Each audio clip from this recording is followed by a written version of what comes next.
शिवपुरी में लॉकडाउन के दौरान चौंकाने वाली खबर सामने आई है, जहां शिवपुरी के देहात थाना अंतर्गत आने वाले कब्रिस्तान के पास काफी मात्रा में गौ अवशेष मिले हैं। अब यह सवाल उठना लाजमी है कि इतनी मात्रा में यह गौ अवशेष कौन फेंक के गया और कहां से आए।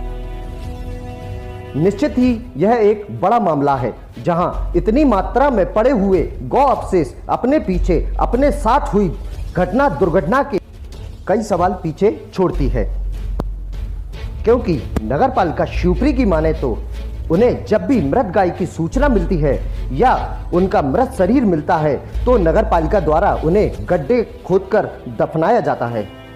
शिवपुरी के लुधावली में भी स्थित गौशाला में भी जिन गायों की मृत्यु होती है उन्हें भी दफनाया जाता है। अब जब सब कुछ नियम अनुसार हो रहा है तो यह प्रश्न उठता है कि आखिरकार ये गौवंश के अवशेष आखिर कहां से आए। आइए सुनते हैं नगरपालिका के आरआई पूरन कुशवाहा का इस मामले को लेकर क्या कहना है। मैं जानना चाह रहा था पूरन जी, अपने यहाँ नगरपालिका से हड्डी चमड़ा वाला ठेका होता है, वो हुआ है क्या इस वर्ष? नहीं हुआ भैया। अपने यहाँ नहीं है ठेका? नहीं, ठेका तो है लेकिन कोई लेने को तैयार नहीं। अपन कई बार निकाल चुके, पिछले साल भी नहीं लिया कोई ने। अच्छा, तो इस बार भी नहीं है ना? किसी ने लिया नहीं अभी ठेका? नहीं, कोई ने लिया ही नहीं है। अच्छा, तो करबला क्षेत्र में 1 टन से अधिक गौवंश से भरी हुई हड्डियां मिली हैं, वो कहाँ से आई हैं? तो जानकारी है? ये तो नहीं है भैया। अच्छा, जैसे जानकारी नहीं है मेरे अंदर कोई। वैसे मूलतः जो अपने यहाँ गौवंश मतलब जो मृत पाए जाने वाले जानवर होते हैं, जैसे गाय भैंस, जो एक्सीडेंट में मर जाते हैं या डले रहते हैं सड़कों पे मृत अवस्था में, तो नगरपालिका उनका क्या करती है? नगरपालिका तो कहा है कि वो गड़बा देती है ना, जैसे अपने गौशाला के भी होते हैं। हाँ, तो गड़वा देते हो आप लोग? हाँ, गड़बा देते हैं, इसमें खुले थोड़ी से होते हैं। अच्छा, इतने व्यापक स्तर पे तो संभव ही नहीं है कि इतना सारा हड्डी मिल पाए, अवशेष मिल पाए। नहीं, मेरी तो भैया समझ से परे है इसमें। अच्छा, ठीक है सर। क्योंकि आप अपन को देते हैं ना इनको ठेका, हाँ, तो उनको स्थान देते हैं कि भाई इधर तुम रखो जहाँ। अच्छा, स्थान दूर है? हाँ, स्थान दे दियो ना। तो अभी तो संचालित है नहीं अपने ठेका, है ना? नहीं, अपने यहाँ नहीं है भैया। ठीक है भैया। आइए सुनते हैं कि पर्यावरणविद अभय जैन एडवोकेट का इस मामले को लेकर क्या कहना है। अभय सर जी, अभी देहात थाना क्षेत्र के अंतर्गत कब्रिस्तान के समीप में कईयों टन गौ अवशेष प्राप्त हुआ है। क्या आपको ऐसा लगता है कि शिवपुरी में अवैध रूप से स्लॉटर हाउस संचालित हो रहे हैं?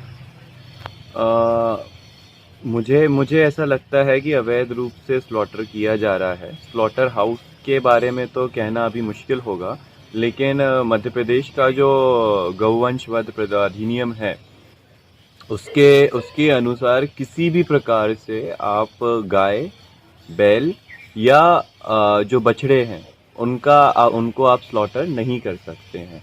लेकिन वहाँ जाके जब आप देखेंगे तो जितने भी वो पूरी जो हड्डियाँ हैं और जो इतनी टनों हड्डियाँ जो पड़ी हुई हैं वो लुधावली वन क्षेत्र में, वो सारी गाय की हैं। तो जिससे ये साफ प्रतीत होता है कि शिवपुरी में अभी भी गाय को और बैल को काटा जा रहा है, यानी कि कहीं ना कहीं स्लॉटर हाउस जो है चलाया जा रहा है और व्यापक रूप से चलाया जा रहा है, क्योंकि इतनी हड्डियां एक साथ पाए जाना इसका प्रमाण है। इसमें हम लोगों ने जो है पत्र जो कलेक्टर, एसपी और IG Gwalior range Raja Babu sir को लिखा है कि इसमें सख्त से सख्त पहले जांच हो और सख्त से सख्त कार्यवाही की जाए, ताकि इस तरीके से जो पशुओं को और ख़ासकर गाय को मारा जा रहा है, किसी भी आप जानवर को यूज़ करके यूज़ एंड थ्रो वाला जो पॉलिसी बन गया है वो रोका जाए। आइए सुनते हैं धैर्यवर्धन शर्मा जी का इस विषय को लेकर क्या कहना है। धैर्यवर्धन जी, ये देहात थाना क्षेत्र के अंतर्गत कब्रिस्तान के पास में गौवंश से भरा हुआ उनके जो अवशेष हैं वो जखीरा प्राप्त हुआ है। क्या कहना चाहेंगे इस विषय में? आपने सारे विजुअल देखे हैं, क्या कहेंगे? सर्वप्रथम तो मैं प्रशंसा करूंगा आपकी जाबाजी की, खोजी पत्रकारिता की, कि आपने इस प्रकार के विषय को खोज लिया और बहुत पूरी तत्परता के साथ आप उठा रहे हैं। सच में आश्चर्यचकित कर देने वाला बहुत ही दुखद घटनाक्रम है ये, क्योंकि मैंने अभी जानकारी ली आपसे चर्चा के उपरांत, तो पता लगा कि शिवपुरी नगर पालिका में हड्डी चमड़े का मृत पशुओं को उठाने का कोई ठेका भी नहीं है, और एक स्थान पर गौवंश का या बीफ से रिलेटेड जानवरों का इस तरह की हड्डियां बड़ी तादाद में इकट्ठी पड़ी होना निश्चित रूप से किसी न किसी संदेह को और इस प्रकार के अवैध जो पशुओं को काटने की खेल है उसको दर्शा रहा है, क्योंकि कोई वैधानिक स्लॉटर हाउस भी शिवपुरी में नहीं है। आपने जो ध्यानाकर्षण किया है, मैं शिवपुरी के पुलिस अधीक्षक महोदय से ज़रूर बात करूंगा कि वो इस पर वैधानिक जांच के आदेश दें, ताकि शिवपुरी में किसी प्रकार का कोई कम्युनल रूप की स्थिति न बन सके। क्या आपको लगता है प्रदेश में अब तो बीजेपी की सरकार है और इस तरह की चीज़ें सामने आ रही हैं, क्या कहेंगे? नहीं, मैंने आपको निवेदन किया है कि मैं शिवपुरी पुलिस अधीक्षक से इस संबंध में बात करूंगा, और यदि ऐसा लगेगा कि आगे भी कहीं वरिष्ठ अधिकारी स्तर पर, राज्य सरकार के स्तर पर किसी हस्तक्षेप की आवश्यकता है तो वहाँ भी चर्चा करूंगा। पर अभी प्राथमिक तौर पर चूँकि शिवपुरी प्रॉपर का मामला है, तो पुलिस अधीक्षक सक्षम है इसकी जांच कराने के लिए, इस पर रोक लगाने के लिए और दोषियों को खोजकर दंडित